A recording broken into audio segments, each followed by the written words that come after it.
ప్రస్తుతం వర్షాలు పడుతున్న నేపథ్యంలో రైతులు పంటలు సాగు చేసేందుకు సిద్ధమవుతుంటారని, ఈ నేపథ్యంలో పండ్ల తోటల సాగు కొరకు రైతులు దరఖాస్తు చేసుకోవాలని రాచర్ల మండల ఉపాధి హామీ పథకం ఏపీఓ మహాలక్ష్మి తెలిపారు.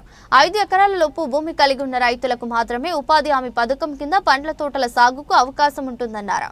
మహాత్మా గాంధీ జాతీయ గ్రామీణ ఉపాధి హామీ పథకం ప్రతి సంవత్సరం జూన్ మాసంలో పండ్ల తోటల పెంపకం చేపట్టుకునేటటువంటి రైతులకు అంచనాలు తయారు చేసుకొని మంజూరు చేసుకొని మనం క్షేత్రస్థాయిలో వాటిని పనిచేయించడం జరుగుతుంది.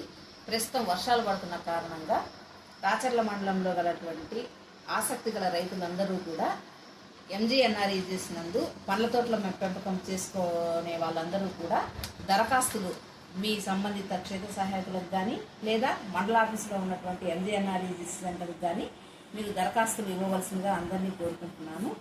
ఈ మహాత్మా గాంధీ జాతీయ గ్రామీణ ఉపాధి హామీ పథకంలో పండ్ల తోటల పెంపకం చేయటానికి 5 ఎకరాల లోబడినటువంటి చిన్న సన్నకారు రైతులు మాత్రమే ఇందుకు అర్హులుగా ఉన్నారు.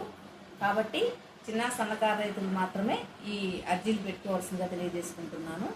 ఈ పండ్ల తోటల పెంపకం చేపట్టుకునేటటువంటి రైతులు మీ యొక్క జాబ్ కార్డ్ నెంబరు, అలాగే లేటెస్ట్ 1B అడంగల్, అలాగే చిన్న సన్నకారు రైతు సర్టిఫికెట్టు, వీటన్నిటిని తీసుకుని దానికి ఒక అర్జీని జతపరుస్తూ ఆ అర్జీలో మీరు ఏ సర్వే నెంబర్లో ఎన్ని ఎకరాల్లో ఏ రకమైనటువంటి పండ్ల తోటల పెంపకాన్ని చేపట్టుకుంటున్నారో వివరంగా రాసి సంబంధిత దరఖాస్తులను మీ ఫీల్డ్ అసిస్టెంట్కి కానీ లేదా మండల ఆఫీస్లో ఉన్నటువంటి ఎంజీఎన్ఆర్ఈజీఎస్ సెంటర్కి ఇచ్చినట్లయితే 2025-26 ఆర్థిక సంవత్సరంలో మీకు పండ్ల తోటల పెంపకం చేయడానికి అంచనాలు తయారు చేసుకుని మన కలెక్టర్ గారికి మా పరిపాలనా ఆమోదం కొరకు పంపడం జరుగుతుంది. అవి మంజూరు అయిన వెంటనే క్షేత్రస్థాయిలో మనం వీటిని చేపట్టడం జరుగుతుంది.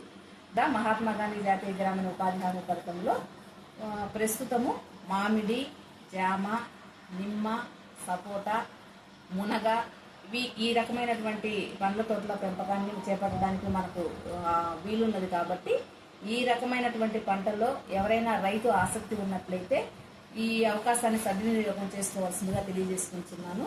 అలాగే ప్రతి రైతు గట్ల వెంబడి కూడా ఏదైనా మొక్కలు నాటుకోవడానికి కూడా మన ఎంజీఎన్ఆర్ఈజీఎస్ నందు అవకాశం ఉంది. కాబట్టి గట్ల వెంబడి మొక్కలు నాటుకోవడానికి ఆసక్తి ఉన్నటువంటి రైతులు కూడా ఈ విధమైనటువంటి డాక్యుమెంట్స్ని తీసుకుని ఒక అర్జీని మాకు ఇచ్చినట్లయితే గిన పండ్ల తోటల పెంపకము, అలాగే ఈ మొక్కలు గట్ల వెంబడి నాటుకునేటటువంటి కార్యక్రమానికి రెండింటికి కూడా మనము అంచనాలు తయారు చేసి రాబోయే కాలంలో క్షేత్రస్థాయిలో మనం ఈ పనులు చేసుకోవడానికి అవకాశం ఉంది. కాబట్టి రాచర్ల మండలంలో ఉన్న 14 గ్రామ పంచాయతీలో ఉన్నటువంటి రైతులను ఈ అవకాశాన్ని సద్వినియోగం చేసుకోవాల్సిందిగా కోరుకుంటున్నాను.